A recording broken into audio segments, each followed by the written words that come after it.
Welcome back to Legal Lines. Again, I'm Locke Meredith, and frankly, I'm going to do this last segment a little different than I have any other. I'm going to talk to you person to person. You know, I've spent over the last year getting educated on an issue that's very important to all of us. I've investigated, I've interviewed a lot of folks, and the bottom line is, I think I now know the answer to this question. Does the city of Baton Rouge and the parish of East Baton Rouge have a serious crime problem? The answer? Absolutely. There's no doubt about it. Consider this. We have an LSU professor, Dr. Edward Shahade, who has researched crime statistics in the Baton Rouge area for years. And he's concluded that Baton Rouge, little old Baton Rouge, has a higher per capita murder rate than Los Angeles, than Chicago, than Washington, D.C., than New York, and several other crime-ridden cities. We have a serious crime problem. His statistics also show that in the last 10 years, our murder rate has increased by over 40%. He further notes that violent crime, the violence of a community, is determined most accurately by its homicide rate. We have a serious crime problem. So much so that Baton Rouge, Louisiana was featured in the Wall Street Journal for its high murder and crime rate. We have a serious crime rate. Finally, consider this. I have interviewed the sheriff of East Baton Rouge Parish, the district attorney of East Baton Rouge Parish, also Baton Rouge police chief of City of Baton Rouge, and the superintendent of the Louisiana State Police, all of whom indicate Baton Rouge has a serious, serious crime problem. Here's what they have to say.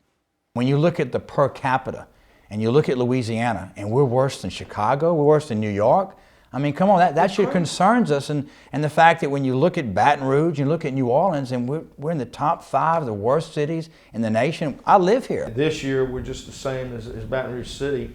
You know, we have more homicides to date this year than we had last year, so that's very concerning to us. And we're ahead of last year's pace, and that's disconcerting to me. We see cases that come in, and we see that the numbers are increasing. And unfortunately, the numbers of murders or bodies, you know, the count is really, it's real and it's hard. We've got a segment out here that it's not that somebody won't try, it's not that you don't keep praying for them, but they're hardcore killers. We're seeing the destruction of young black men. It is a Baton Rouge-wide problem. There's not a man, woman, or child living in East Baton Rouge Parish that crime does not affect each and every one of us. Where are you going to move to? It's happening everywhere. Pretty clear we've got a crime problem, a serious crime problem in Baton Rouge. So who's in a position of power to tackle this crime problem, to reduce it? Well, the bottom line is the mayor of the city is like the CEO of a corporation. He's the chief executive officer of our local government. And the mayor has the power, according to our plan of government, to direct where resources, where money, where manpower is going to be directed. And also the Metro Council participates that, but very little. The Metro Council has very limited power, basically to okay the mayor's budget, to ask questions of the mayor and of his law enforcement personnel. And that's about it. Here's what I've learned.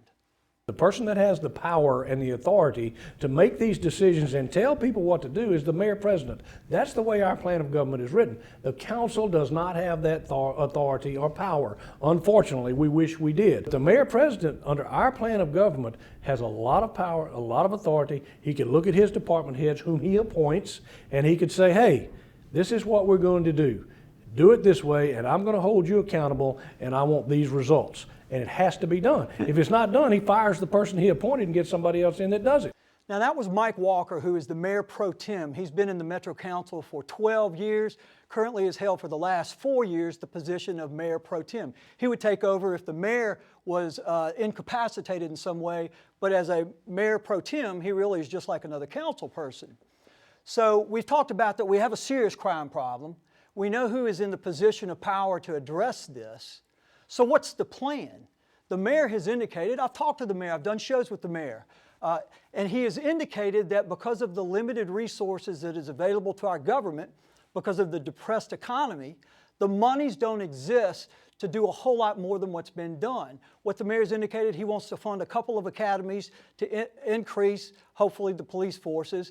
And he's also indicated, that most crime law enforcement professionals do not believe that will necessarily reduce crime, that it requires community involvement, and he intends on focusing on that. Here's what the mayor said. The law enforcement monies will have to come, frankly, from existing revenues, which because of the downturn in the economy last year was bad. We hope to put together at least 1 or 2 academies this year. But most law enforcement professionals will tell you that just by having more people on the streets does not guarantee a reduction in crime. There are a lot of other components that you have to put in place. The community has to get involved quite a bit. I want the ministers and those, because a lot of these crimes are happening in North Baton Rouge, is to begin to dissect the community and work in strategic groups on various blocks and streets and those things, become each other's eyes and ears. So that was the mayor's plan. But our law enforcement officials tell us, frankly, they need something else. Here's what they say. I think that we would be embarrassed if the people knew how many officers and deputies were working per shift, per location.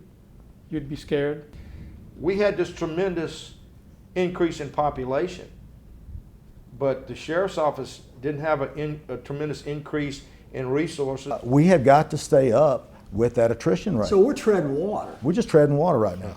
So you still need 200. I still need 200. When you look at other cities and compare other cities and jurisdictions, when they ask how many officers we have and how many DAs, it's kind of a joke. And you have how many murders, and that's all that you have. At some point, the resources, the real resources, are going to have to be directed to the sheriff, to Baton Rouge City, and to the DA's office for us to really be able to be as effective as you want us to be and that we want to be. This whole Baton Rouge community needs to come together as one to fight this problem. It's priorities. It's where does Baton Rouge want to be priority-wise? Do we think we have enough money that we can reprioritize where we're spending our money and spend it on law enforcement? Not only do our law enforcement chiefs say that we need hundreds of more police officers and deputies on the street right now, but they also say we need to open our downtown jail immediately. If Baton Rouge needs anything right now, it needs a downtown jail. When we shut down that downtown jail, it was a very detrimental effect. It was a bad message to the men and women in law enforcement who were out there trying to enforce laws. It was a bad message to the victim of crimes, and it was a terrible message to send to the perpetrator. If you commit a misdemeanor crime, nothing's going to happen to you. That's why we're sitting on all these thousands and thousands of warrants that people get a misdemeanor summons and they tear it up and they don't go to court. Our law enforcement chiefs have indicated with the downtown jail open, this is the difference. We take misdemeanor offenders. We don't give them summonses. We bring them to jail. If we have a conflict between 2 individuals, we bring them to jail. And So there's a consequence. Exactly. So to summarize, does East Baton Rouge Parish and the city of Baton Rouge have a crime problem? Absolutely. Do we have people in positions of power that can tackle this issue and reduce crime? Absolutely. Do we have a plan that's working? It doesn't seem that way. And what our law enforcement professionals tell us we need immediately is a jail opened up downtown. We need more boots on the ground, and we need the community to become involved. Thank you.